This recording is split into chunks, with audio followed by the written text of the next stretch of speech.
Hello and welcome to another episode of Time Flow Podcast. Today I'm very pleased to welcome Dr. Lukas who is a PhD in anthropology and he is an associate professor at Mushtaq Ahmed Gurmani School of Humanities and Social Sciences, LUMS. Thank you so much for joining us, Dr. Lukas. How are you doing? Thank you, Faisal. I'm fine. Uh, Reasonably well, let me put it like that. Yeah, it's a pleasure to have you. I'm really pleased. I wanted to have someone from anthropology specifically because I'm interested in this field as well, and I'm exploring a little bit into anthropology in Pakistani context, you may say. So before going into the discussion, the few points that we have, actually we were chit chatting before this. So I would just like to know more about this is for my audience. Know more about Lucas Worth and how did he come into Pakistan first? What was his impression being in Pakistan, and what's his experience teaching in Pakistan?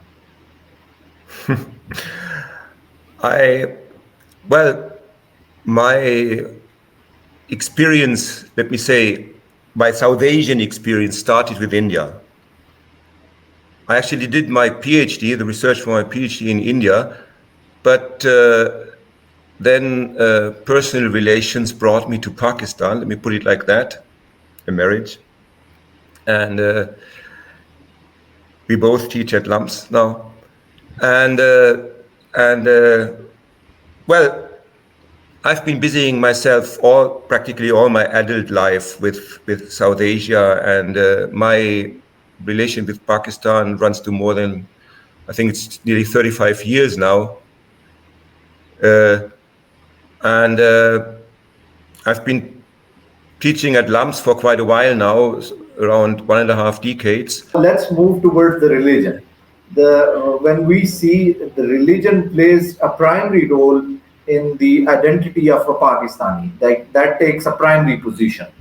So, in your observations, how do you see the religion, religion in a Pakistani person or in Pakistani people? Let me first of all make one important distinction. I'd like to distinguish here between Islamic religion as such. I'm supposed to be talking mostly about Islam. Let's concentrate on that for matters of ease. And of Islam as such, the Islamic religion as such, and religious practice. Yes, they are two different things. What I am mostly going to talk is about the latter, religious practice.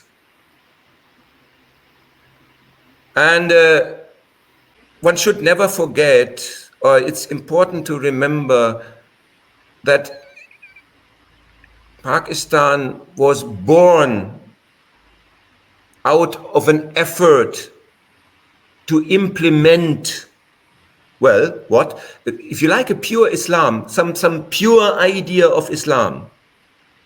Pakistan, the land of the park. We all know this. So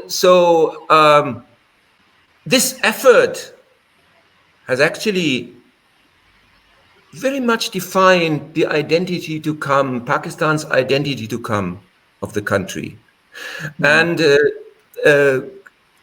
created quite some problems, because you might say this. At least that's how I see it. I can't help seeing it this way. This idea, this momentum of this effort of creating a pure version of Islam, that got in a way frozen and became a continuous notion, a continuous guiding principle for any political action also. It very much made for the politicization of religion. Yeah? It rendered religion a political instrument ready to use, a sword also ready to use. And it sort of this when I use the term frozen, I have in mind that it becomes something unalterable, not addressable anymore.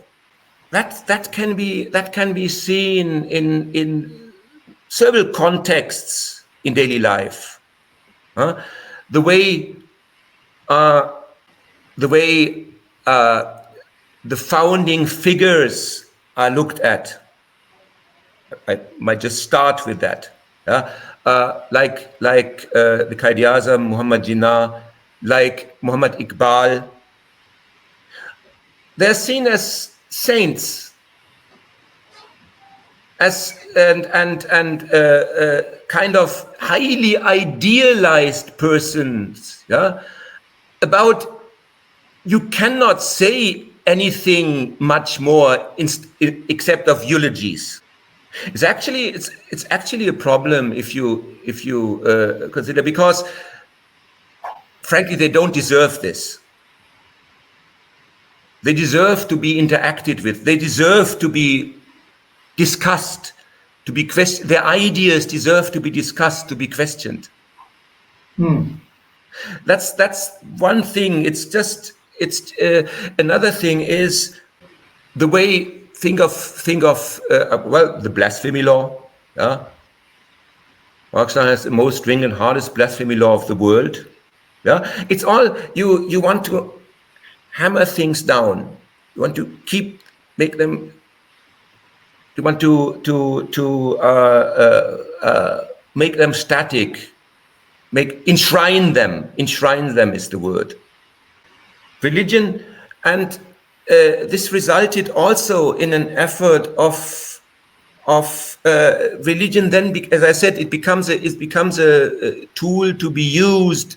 Purification. What I am observing in Pakistan is more and more an installment of modernist ideas of religion. The old traditional Punjabi, Sindhi, way of religion. Let's talk about Punjab and Sindh. It's also found in elsewhere, but that's the heart. The heart was the mystical Islam. Ideas of Sufism, of Piri Muridi, and that. This I've seen this receding, this idea. I've seen it going into the background. I've seen it being made use of by other ideas, and so that's another thing. Most people you would ask, they would think Pakistan. So you hear statements that. Islam doesn't go together with modernism or with modernity. Pakistan is a traditional conservative society. There's a problem here. The reformist strands, religious practice that have become so predominant, particularly in urban contexts, but also elsewhere, they are modernist. The Deobandi Islam, the ideas coming out from the madrasa of Deoband, they merged with notions of Wahhabism and whatever and Salafism, but they have clearly modernist features, looking actually critical at tradition. You've got in traditional times, usually, tradition was seen as justifying the presence. Once upon a time, the Islamic ulama, would weight any verdict, any fatwa or any utterance in the light of a millennium-old tradition, and would look how other scholars looked at it and enter into a discussion with a long line of other scholars before editing something. Nowadays, what modernist versions are doing, they cut out these traditions and want to reach back to only a primeval beginning. That is the Quran itself, the sacred history, the Rashidun Khalifa, that kind. And they place emphasis also on every person. Every person in this view should emulate central Islamic principles. Emulate, for instance, the life of the Prophet. Emulate there's much emphasis placed on the religious duties, namaz, hajj, and so on. The ritual part. Okay. Yeah. This imposes a kind of orthodoxy. Yeah, that's another modernist feature, a modern feature. You impose what is right and what is wrong. Modernity tells you very clearly what is right, what is wrong, what is fashionable, what is not fashionable, what is to be done, what is not to be done. Yeah, and it looks at the things in binaries. Yeah. It does. If you may compare this to traditional utterances, traditional notions of religious practice, they work quite differently. Now, and this actually accounts for many conflicts you see nowadays in Islam. It's in Pakistan. Think of the long-standing issue between Sunni and Shia Islam. People have been living peacefully side by side for centuries. Not anymore. There are waves of killing, waves of repression going on. There is the Ahmadi issue. Yes, no one wants to talk about that. Yeah, it's whatever it is a modern feature. It is a feature of modernity. People have an idea of modernity as progressive, technology oriented, or Western. Yeah, well, that's all. That's kind of one thing, but it's actually not only a positive thing. It's not a positive thing. Not in Western history, may I say so? Yeah, it's you've seen many of the biggest carnages in human history in modernity. You've seen you see. Tolerance is something that is very much debated. Yeah, that's one kind what people ask for, people bring in modernity, but it's always counterpoised by a demand to conform, by a demand to listen to the state, to listen to authorities, to be one thing or the other. There's a demand for categorization. That's what's happening nowadays in Pakistan. So there is also the role of the army. Actually, the part of a modern feature. Sir, Dr. Lukas, first let's see the role of the state. How state has patronized it. Then the institutions come in. But the primary position the military establishment takes, that's something to be looked at into.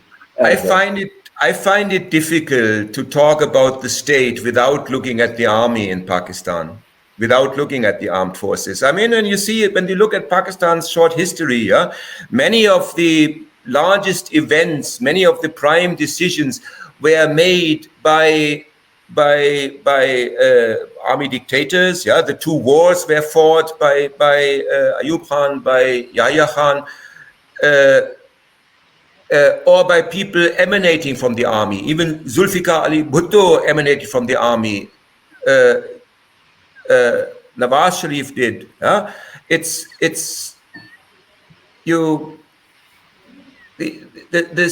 The problem is the basic problem. You say, let's talk about the state. Well, what's the state in Pakistan? It looks like people expect to do this. They also when foreign powers turn to Pakistan, they want to have someone to address to, and someone to speak to, someone representative. But who would that be? Pakistan has that's another outcome of this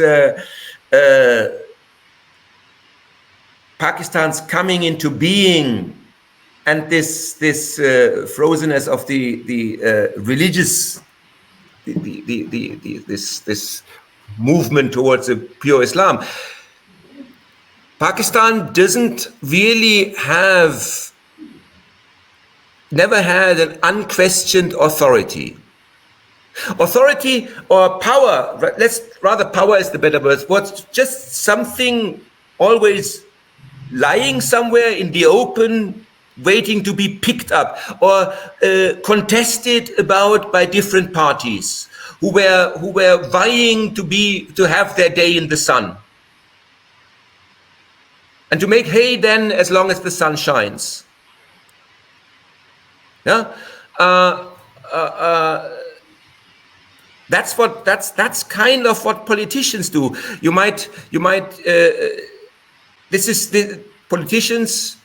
Politics, Pakistan takes up always the instruments available. They talk about Islam. They talk about implementing rightful Islam. They talk about what's right and what's wrong in these terms. They talk about the enemies specified.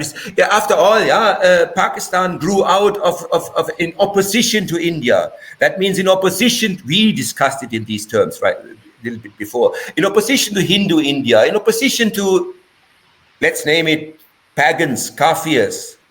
So that made, for instance, the Kashmir issue such a lasting issue, something that's never going away. It sometimes recedes, but it can always be taken up. It always serves as a justification for the status quo. I remember when I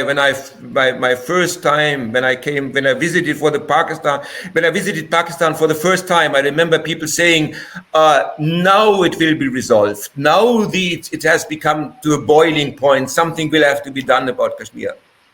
Didn't happen. More than a generation later, it's still where it is. Ready to be picked up, ready to be used as a rallying point for people, and this rallying point, these issues created, they also are used as red herrings by people. Red herring meaning something I dangle in front of you and say, look at this, this is something very unusual. And that makes people forget their daily affairs, what really matters for them, what their problems. You say, I don't know, red herring would be Asia Bibi, would be Kashmir, would be anything to be posted that arouses the emotions of people, and they create rallying points. This is what makes Pakistan. We can talk about democracy, right? We can in Pakistan. It has recently been classified. I just looked up. It has been recently reclassified, as the jargon goes, from a hybrid regime, so a so-so democracy, to an authoritarian regime in the wake of the last elections. But what does it really tell? If I look at this country, these people, I really like the country in a way, yeah. And I wish well for the people. I wish well for the, but I see it isn't one country. It isn't one. It is one country to the outside, yes, but it doesn't have one center. I should rather say. It doesn't have one principle of politics. The prevailing principle, the principle that is there, is rather one of contestation. Several centers of power are identifiable. Some are receding for the time, others come into the foreground, and they pick over what is there. They all try to make hay as long as the sun shines, as the saying goes. And I've seen this going on when I remember, and that's a bit that it makes me sad thinking about it. When I first came to Pakistan again, in those days, I read an article in the Economist, the British journal Economist. I remember that, in which the question was, how had since independence, how had Pakistan fared and how had India fared?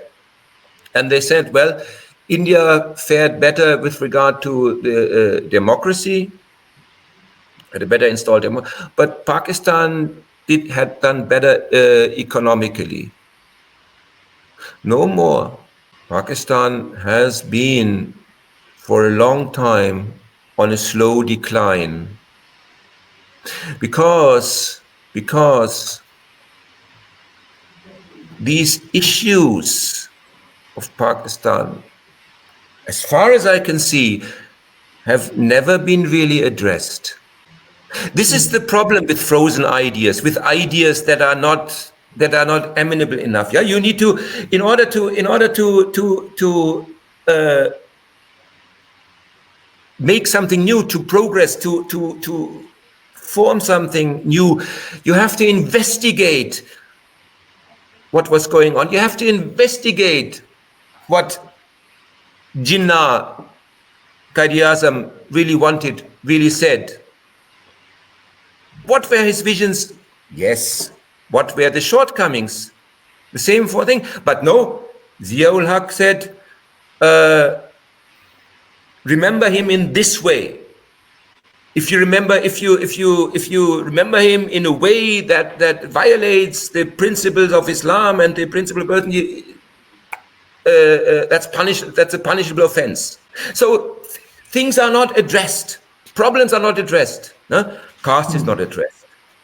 Dr. Lukas, if we see the intelligentsia in Pakistan, the civil society, and the religious clergy, they are poles apart, and they have been used as an instrument by the people in the power. Those who own the power, those who use them whenever they want to. So why they haven't been, brought together? And also, what's required to bring them together? Yeah, that's what I'm asking myself. Actually, that's the jackpot question. That's the 100-point question. This is exactly the problem. Huh? You see, you mentioned the clerics, yeah, the madrasas, the Maulvis. These are all centers of power, centers of vying for influence, vying for power. Yeah, the armed forces, the clerics, and interconnected. Yes, the landholders, the industrialists, political families. Yeah, receding are the holy families, the Sajjada Rashid, the associated with peers. I'm asking that myself. Some shake-up would be necessary. Some shake-up, some revelation.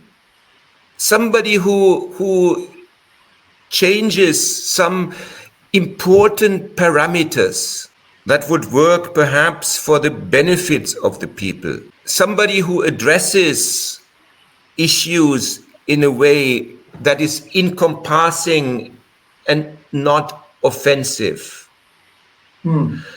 Somebody starting talking about humanity, about what it means to be a human in Pakistan. You have to have one life to live with, one life to go about, to have your ideas, you have rights.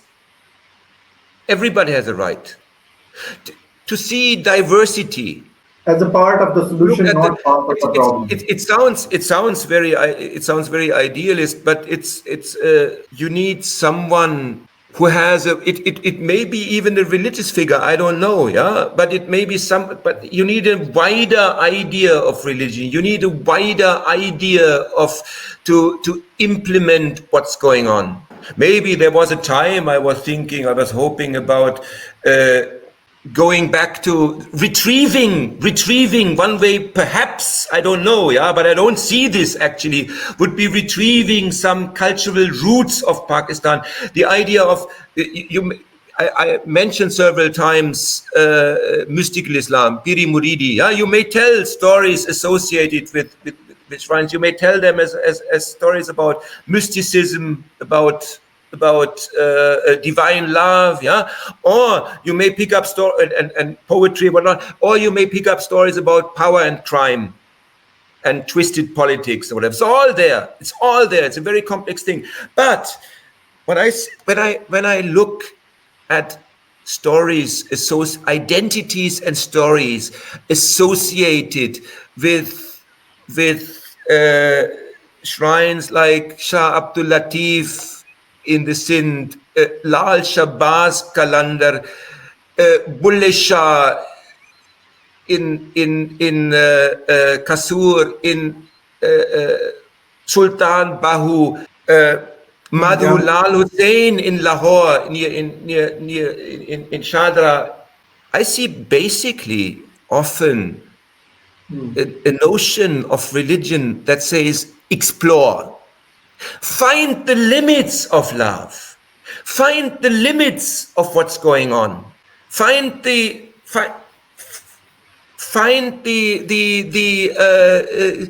Explore as far as you can what it means to be human. I'm thinking of Al-Halaj, yeah, and his figure pops up in the background of everywhere in this mystical things, and this Ana ul Haq, I am the truth. He was killed for that. He was flayed for that alive. We know that's the story as it goes. Yeah, but for an early notion of blasphemy. But what he meant was the light of the divine is in every human. I was told that by somebody. In order to, Sufism means to draw away the parda in front of your heart and see the divine light. Well, what I'm trying to say is this Ana ul Haq, yeah, was an effort to explore humanity. It's just an example. It needs to you really need to do away with do's and don'ts and see what lies beyond them. That would be my vague, admittedly very vague possibility, yeah, of starting a new way for Pakistan, of bringing this country elsewhere. That would open up the way, looking at persons in a different way. For instance, in a practical way, let's become more practical. Yeah, you do something about education. You do something about. I'm talking university. That's not it. That's not even what I mean. I mean basic schooling, literacy. Yeah. Yeah. You do something for medical care for people. You do something about the public sphere. We have seen in the recent decades, we have seen two big floodings in Pakistan. One 2010, when it was, and the other last year or so in the Sindh. And in the meanwhile, in between, nothing had been done to prevent such catastrophes to occur in the future. Whenever the Prasad is coming in Pakistan, and you may anticipate that there will be again floodings in cities like Lahore because the canal systems will be overboard, will be stuffed, and there will be the sewage water will come into the roads and that kind of thing. Because infrastructure, public sphere has been neglected, has not been picked up. This is because much of the public discourse is frozen. I could give you that would sort of get beyond the scope of this talk. I could give other examples of frozen, like the former Soviet Union or something like that. But it's kind of you need to break these barriers. Yeah. To start doing something that people see something is happening. Nowadays, if somebody does something, it's just also to line the own pockets. Yeah, you give something to the people, but you also line your own pockets. That's the way you get elected nowadays in Pakistan. As I heard from shopkeepers saying in DHA, would say, वो लोग वो खाते खुद लेकिन खिलाते भी, इनको हम वोट डालते हैं.